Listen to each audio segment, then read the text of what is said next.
Welcome to Episode 2 of Global Dispatch. I'm Alex Reed, alongside Maya Patel, diving into the fallout from the 4-day India-Pakistan conflict that erupted on May 7, 2025. India's Operation Sindoor, a response to a brutal terrorist attack in Kashmir, saw precise strikes on militant targets in Pakistan, sparking a fierce aerial clash. Both sides claimed victory, but some are calling China's defense industry the real winner. Maya, let's unpack this. Did India come out on top, or is Beijing stealing the spotlight? Alex, India's the clear victor here, even if the narrative's getting muddied.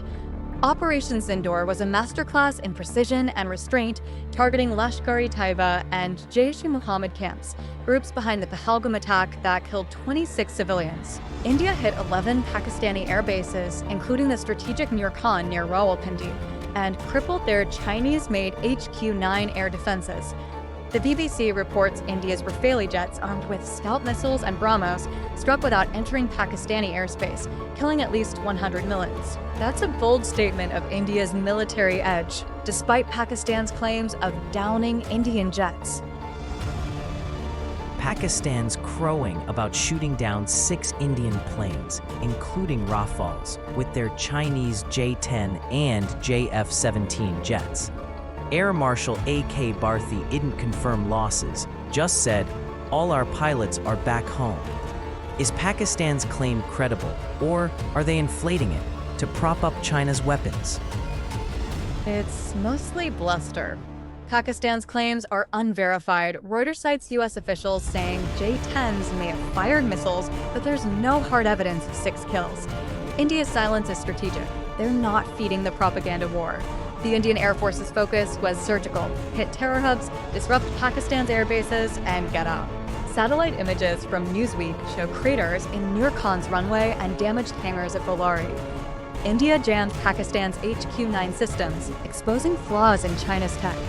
If anything, this was a reality check for Beijing's defense industry, not a triumph. So, why the buzz about China winning? The BBC says shares in Avik Chengdu, maker of the J-10, surged 40% after the conflict. Chinese social media is buzzing with nationalist hype. Are we overhyping their role? Absolutely. It's a perception game, not reality. China's cheering because Pakistan used their jets, but the J-10 and JF-17 didn't outshine India's Rafales or Sukhois. Walter Ladwig from King's College told the BBC that India avoided provoking a full-scale war, sticking to targeted strikes despite Pakistan's air defenses being on high alert. China's weapons got field-tested, sure, but their HQ-9 failed to stop India's missiles. Posts on X are split. Some hype China's DeepSeek moment, but others mock Pakistan's borrowed jets failing to dent India's defenses. India's indigenous tech, like BrahMos and Akashteer, stole the show. Let's talk about those strikes. India hit targets as far as Bellary, 140 kilometers from Karachi, and took out terror camps in Bahawalpur and Muridke. The Times of India says India's S-400 and Akashteer systems neutralized Pakistan's retaliatory drones and missiles. How big a deal is this for India's defense narrative? It's huge. Operation Sindoor wasn't just about punishing terrorists. It was India flexing its technological muscle. The IAF's 23-minute blitz used Scalp, Hammer, and BrahMos munitions, bypassing Pakistan's Chinese air defenses. Hindustan Times reported India jammed the HQ-9, a system Pakistan banked on. This exposed China's tech as overhyped, unlike India's S-400, which swatted down Pakistan's Harap drones. The Hawk notes India's strikes sent a global message. Delhi won't tolerate cross-border terror and can hit deep into Pakistan without escalation. That's a new normal for India's counter-terror doctrine. Pakistan's response, Operation Bunyan-ul-Marsus, was loud but ineffective.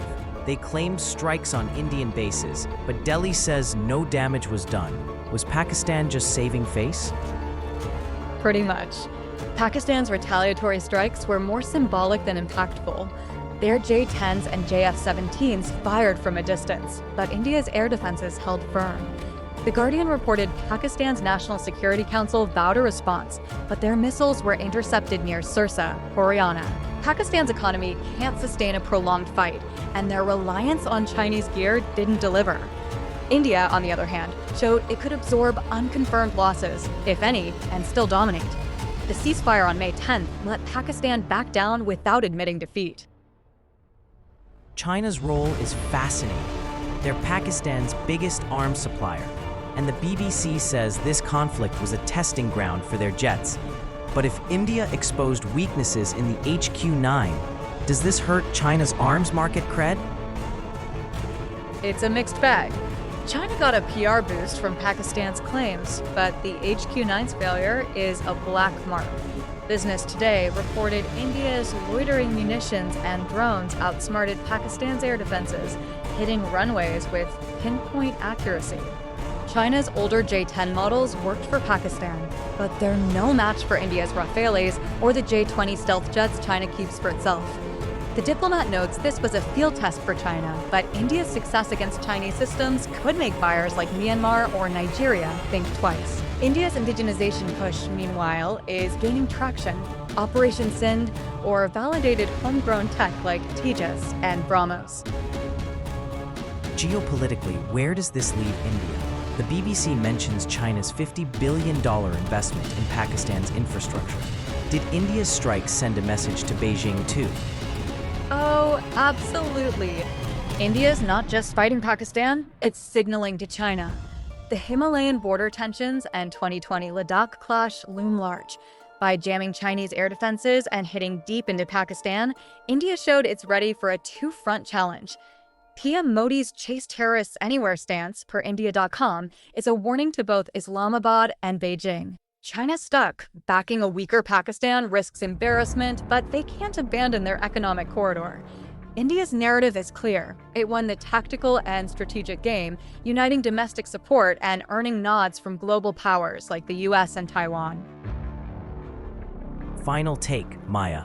Who really won this round? And what's next for India? India won, hands down. Operation Sindoor achieved its goals, neutralizing terror camps, damaging Pakistan's air bases, and exposing Chinese text limits, all without escalating to full war. The IAF's precision and India's air defenses proved their mettle. Next, India needs to double down on indigenous defense manufacturing and diversify its arsenal, especially with China's J-20s in mind. Pakistan's licking its wounds, and China's hype will fade once the HQ-9's failures sink in. This was India's moment to shine, and it did. A wake-up call for Delhi, a reality check for Beijing. That's all for Global Dispatch Episode 2. Thanks, Maya, for the breakdown. Join us next time as we track the ripple effects of this clash. My pleasure, Alex.